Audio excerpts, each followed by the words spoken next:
Alors, j'ai rencontré aussi Annabelle de Villedieu,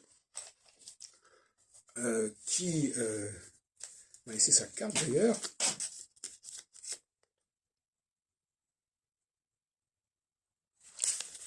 Et elle nous a parlé d'un projet d'oracle, c'est-à-dire de tarot, qui est en préparation chez elle. Et donc j'ai fait une vidéo avec elle là-dessus. Je lui ai demandé comment elle avait conçu comment elle était en train d'élaborer son nouvel oracle, qui serait à 54, ou je sais pas, 54 cartes.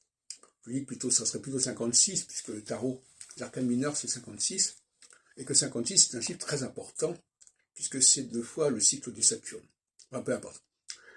Et je lui ai demandé quelle était la philosophie politique, sociale, qui sous-tendait ces oracles, qui inspirait, qui irriguait son projet d'oracle. Et il ne semble pas qu'elle ait pu répondre à ce questionnement. Et alors, ça m'a donné l'idée de me demander si les astrologues ont une véritable philosophie politique dans leur façon de réfléchir sur le monde. Et c'est une question que je n'avais pas posée, que je n'avais pas posée jusqu'à présent.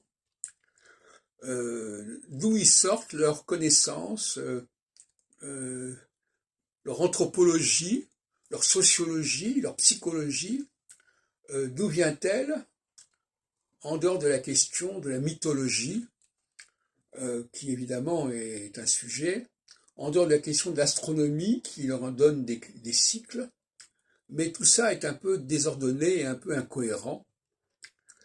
Et donc,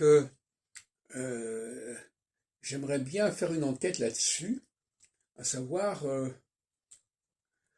quelles sont les idéologies qui sous-tendent leur façon de travailler sur l'astrologie. Moi-même, je crois que j'ai très clairement exposé mes démarches, en précisant d'ailleurs que pour moi tout est dialectique. C'est-à-dire que pour moi les polarités, c'est pas 4, c'est pas 7, c'est pas 12, c'est pas 5, c'est 2. Et il faut travailler sur le 2. Donc j'aimerais bien savoir quel est le binôme sur lequel ils veulent travailler. Alors André Barbeau, dans les années 50, avait dirigé plusieurs volumes collectifs dans le cadre de la section du Centre international d'astrologie. Il y avait un Jupiter-Saturne, il y avait un Uranus-Neptune, et il y avait un Soleil-Lune. Il n'avait pas eu le temps de faire un Mars-Vénus, je ne sais pas pourquoi. Et alors évidemment, il y a une dialectique intéressante. Jupiter-Saturne, expansion, rétraction, c'est quand même pas inintéressant. D'ailleurs, son indice cyclique, quelque part, il est binaire. Il faut dire les choses comme elles sont. Il est binaire. La courbe monte, elle descend. Et quand elle descend, il se passe des choses graves, il y a une tension, et quand elle monte, bon, ben, il y a une détente. Voilà. Bon. Donc il avait compris qu'il fallait une binarité, et qu'il fallait que toute l'astrologie, y compris les planètes transsaturniennes, débouche sur un seul et même graphique, avec une lecture binaire.